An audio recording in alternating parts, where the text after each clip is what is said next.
너무 단촐한데요.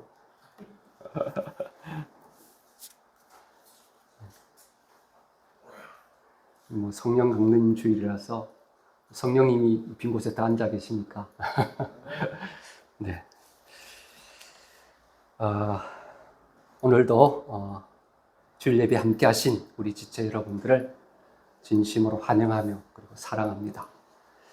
자, 오늘도 서로 주양 인사말로 인사합시다. 시작. 구원의 복을 누리고 나눕시다. 예. 우리는 지난 몇 주간 예수님의 비유를 통해서 하나님 나라의 삶의 양식이 무엇인지 깊이 살펴보고 있습니다.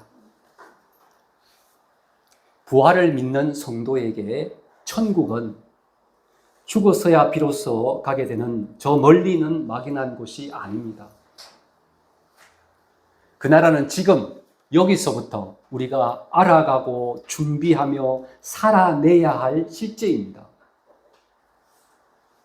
우리는 이미 천국이 은혜로 들어가 은혜로 사는 나라임을 배웠습니다. 그러하기에 이 땅의 교회는 우리는 그 넉넉한 은혜를 먼저 입은 자로서 방탕에서 돌아온 동생을 품어주는 성숙한 마다들이 되어야 한다 했습니다. 또 각자에게 맡겨진 오늘이라는 이 달란트를 소중히 여기는 충성된 청지기로서의 삶을 살아내며 언제 우리의 주님이 신랑이 와도 맞이할 수 있도록 일상 속에서 순종의 기름을 한 방울씩 짜내며 우리의 영혼의 항아리를 채우는 슬기로운 처녀가 되어야 함도 확인했습니다.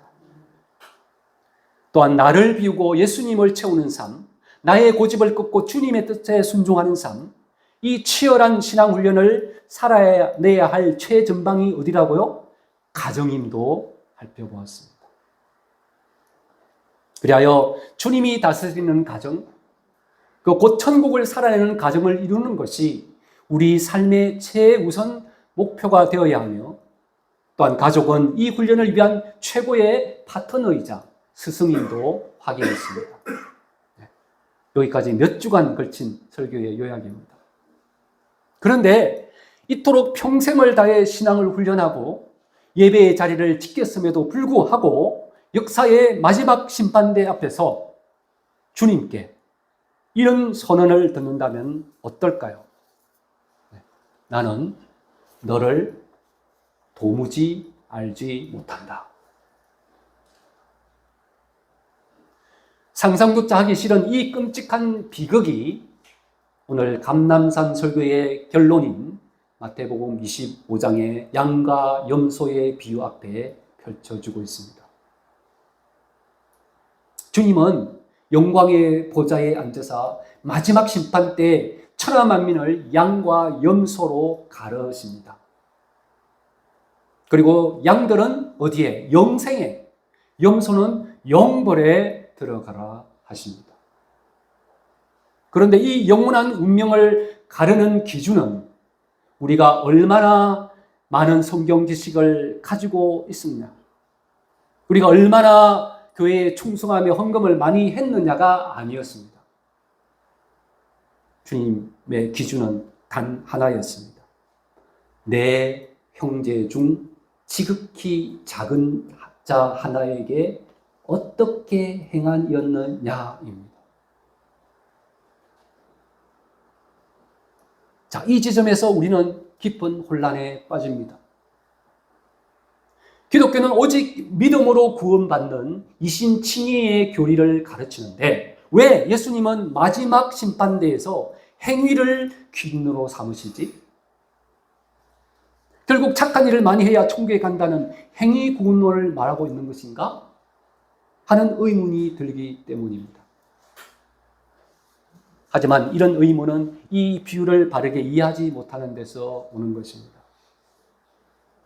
주님은 지금 도덕책을 펼쳐놓고 선행의 점수를 매고 계신 것이 아닙니다. 예수님은 이 비유를 통해 우리 영혼의 밑바닥, 우리의 그 신앙을 점검하기 위해 우리를 향해 묻고 계시는 것입니다. 내가 가졌다고 자부하는 그 믿음이 스스로를 속이는 이기적인 에로서적 종교 아니냐?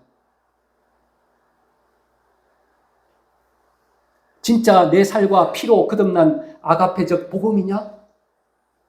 이렇게 묻고 있는 것입니다. 오늘 본문을 자세히 들여다보면 아주 기이하고도 충격적인 공통점을 하나 발견하게 됩니다.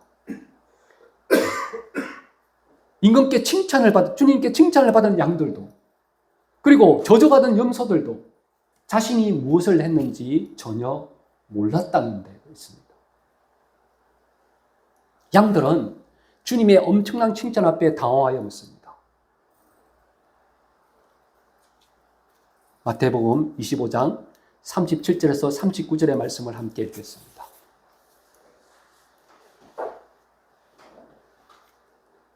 시작. 이에 의인들이 대답하여 이르되 주여 우리가 어느 때 주께서 줄이신 것을 보고 음식을 대접하였으며 목마르신 것을 보고 마시게 하였나이까? 어느 때 나그네 되신 것을 보고 영접하였으며 헐벗으신 것을 보고 옷 입혔나이까? 어느 때 병드신 것이나 옥에 갇히신 것을 보고 가서 배웠나이까? 하리. 이렇게 했다고 임금이 얘기하는 거예요. 양들에게. 근데 정작 그 의인들은 아니 언제 우리가 그렇게 했습니까? 반대로 염소들은 또 주님의 준엄한 정죄 앞에 억울해하며 항변합니다. 염소들 향해서 너희는 그러지 않았다 이렇게 주님이 질책하시거든요. 그러자 그게 항변하는 것이죠. 어떻게? 주여 우리가 어느 때 주께서 줄이신 것이나 목마르신 것이나 나그네 되신 것이나 헐벗으신 것이나 옥에 갇혔을 것이나 병드신 것이나 했을 때 우리가 보고 공양하지 아니하였나이까 이렇게 말합니다. 이것이 이 비유의 핵심입니다. 의인은 자신이 행한 선을 전혀 기억하지 못했고 악인은 자신이 행한 헌신입니다. 헌신. 자기가 기억하고 있는 그 헌신은 또렷하게 기억하고 있다는 것입니다. 염소들은 종교적인 열심이 없는 자들이 아니었습니다. 그들은 메시아를, 예수님을 섬길 준비가 되어 있었습니다. 그런데 왜 버림받았습니까? 그들의 신앙은 철저히 계산된 에로서적 종교였다는 것입니다. 에로스 사랑 알죠? 에로스는 나에게 유익이 되고 보상받을 수 있는 대상을 향했으면 작동이 됩니다. 자, 이 헌금을 하면 아마 하나님이 10배, 100배로 갚아주시겠지. 이만큼 내가 헌신하고 봉사하면 천국에서의 내 상급이 크겠지. 그들의 신앙 행위는 하나님을 향한 것이 아니라 결국 나의 영광과 안전을 위한 투자입니다. 곧 나의 의를 드러내며 자랑하며 돌아올 보상을 염두에 둔 철저히 계산된 그런 선행이라는 것이죠. 그래서 기억하고 있습니다.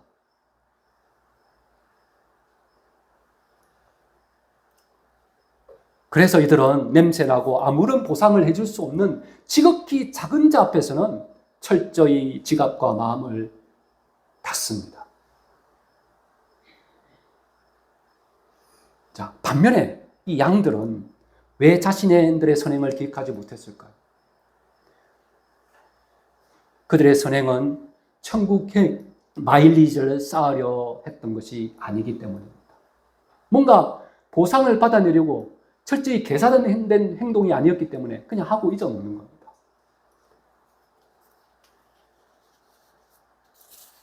그들은 자격 없는 나를 위해 하늘 보좌를 버리고 오신 예수 그리스도의 십자가 사랑에 어떻게 보면 붙들린 자들입니다.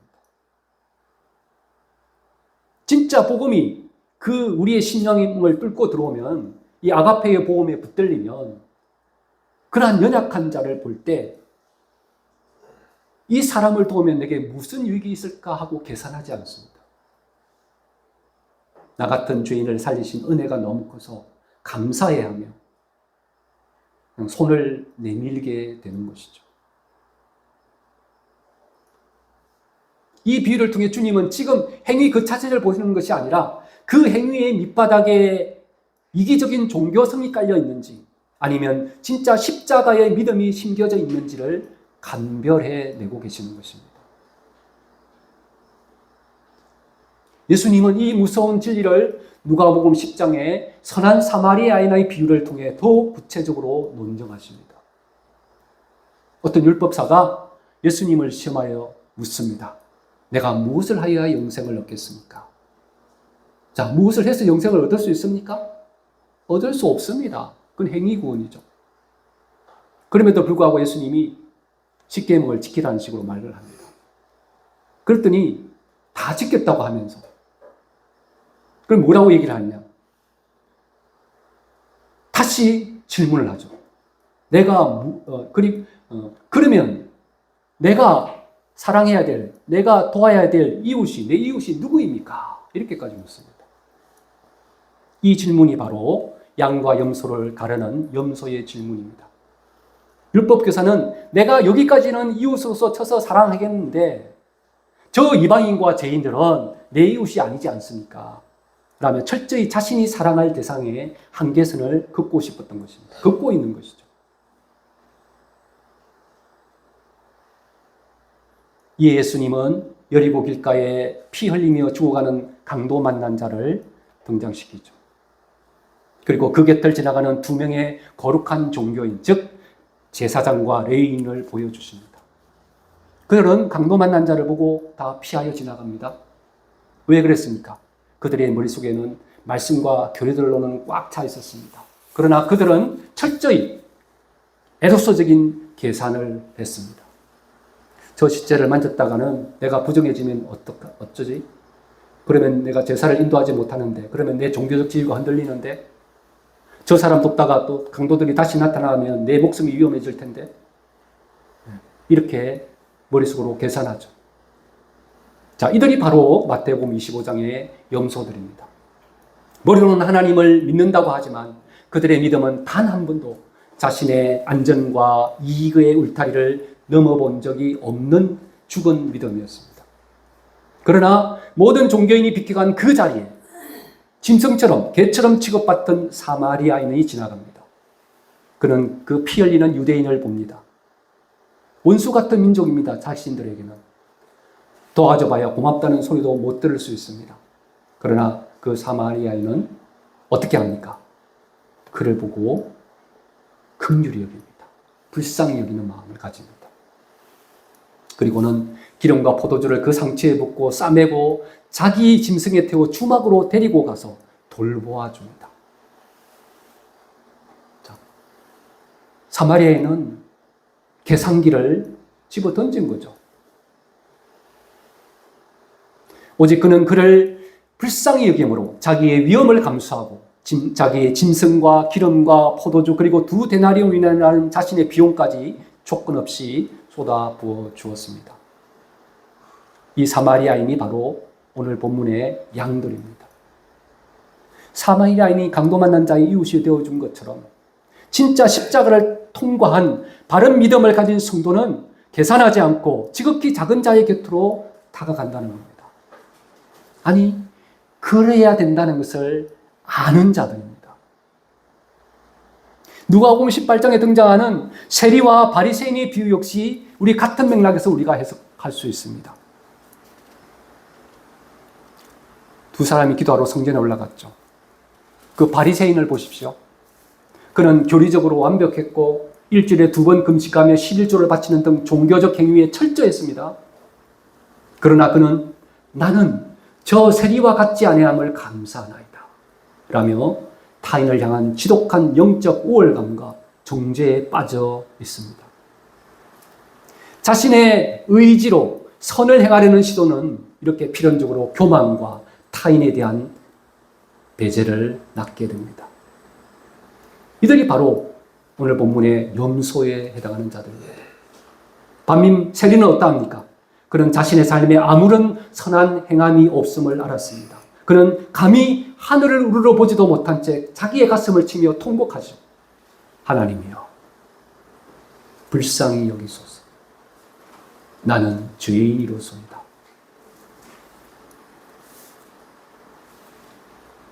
이 세리가 하나님으로부터 어렵다함을 받았다는 사실을 놓치지 않아야 합니다. 그런데 이런 양의 삶은 내가 이제 내일부터는 훌륭하게 살아보리라 하는 굳은 결단에서 시작되지 않는다는 것을 보여줍니다. 주님, 바른 교리를 안다고 제가 떠들지만 정작 내 곁에 가족 하나 온전히 사랑할 능력이 없는 파산한 죄인이 바로 저입니다. 라는 철저한 자기 절망에서 시작된대요. 빈 그릇에만 물이 담기듯 전적인 하나님의 긍휼을 구하는 이 세리의 가난한 심령에 비로소 하나님의 은혜가 부어지듯 말입니다. 자, 우리는 결코 행함으로 구원을 받을 수 없습니다. 그러나 구원받은 바른 믿음은 반드시 자신의 자아의 에로스를 깨뜨리고 그리고 이웃을 향한 아가페의 행함으로 나아가게 되어 있다는 것입니다. 그래야 된다는 것을 알고 깨닫는 자들이라는 것입니다. 자, 이제 우리는 다시 성경 전체를 통틀어 가장 준엄한 주님의 판결대 앞에 섭니다. 심판의 그날 수많은 사람들이 보좌 앞으로 달려나와 당당하게 외칩니다. 주여, 주여, 우리가 주의 이름으로 선지자 노릇하며 주의 이름으로 귀신도 쫓아내고 주의 이름으로 많은 권능을 행하지 아니하였나이까. 이들은 세상의 눈으로 볼 때 엄청난 종교적 열심을 가진 자들, 대단한 사역의 열매를 맺은 자들, 그리고 스스로 바른 믿음을 가졌다고 확신했던 그러한 자들입니다. 그러나 만왕의 왕이신 주님의 대답은 우리의 영혼을 얼어붙게 합니다. 내가 너희를 도저히 알지 못하니 불법을 행하는 자들아 내게서 떠나가라 하십니다. 주의 이름으로 권능을 행하는데 왜 불법입니까? 성경이 말하는 율법의 완성은 곧 사랑이기 때문입니다. 아무리 신학적 지식이 존귀하고 종교적 업적이 화려할지라도 그 중심에 지극히 작은 자를 향한 긍휼과 사랑이 빠져 있다면 그것은 하나님 나라의 헌법을 정면으로 질밟는, 그래서 가장 악독한 불법이 되는 것입니다. 그들은 종교라는 껍데기는 가졌으나 십자가 은혜에 젖어본 적 없는 텅 빈 염소들에 불과한 것입니다. 자, 우리는 오늘 이 말씀을 들으며 고개를 끄덕이면서도 변하지 않는 나의 삶을 보고 낙심할 수 있습니다. 그리고 나의 믿음이 정말 나도 에러스적인 종교인가? 아니면 진정 주님의 대속의 피로 심겨진 아가페의 복음인가 하는 그런 의문을 가질 수 있습니다. 그 불안해할 수도 있습니다. 그렇다면 그런 생각이야말로 그 믿음이 하나님의 은혜로 주님의 십자가 대속의 보혈로 심겨진 믿음임을 증거하고 있는 것입니다. 그렇지 않는 자들은, 염소에 속한 자들은 그런 마음의 찔림이 없는 것입니다. 여전히 자기 의로 구원을 이루어 나가려는 자들인 것이죠. 그러기에 우리는 이러한 마음을 가진다면, 그러기에 우리는 염려하거나 이걸 일로 두려워할 것이 아니라, 낙심할 것이 아니라 내 의로 선을 행하려는 그 무거운 율법의 짐을 벗어던지고 철저히 부서진 이 세리의 자리로 내려가고 강도 만난 자를 살리신, 나를 살리신 십자가의 붉은 보혈에 내 몸을 다시 맡겨야 하는 것이죠. 하나님, 불쌍히 여기소서. 나는 죄인이로소이다. 나는 이 고백이 있는 곳에 에로서적 종교는 설 자리를 잃고 아가페적 복음이 살아 역사하게 되는 것입니다. 그리고 그곳이야말로 이미 이 땅에 임한 천국을 살아내는 현장이기도 한 것입니다. 이 현장에 우리 주양의 모든 지체들이 참여함으로 마지막 심판의 그날 주님으로부터 내 아버지께 복받을 자들이여 나와 너희를 위하여 예비된 나라를 상속받으라는 영광스러운 초청을 받는 은혜 입기를 주님의 이름으로 축원합니다.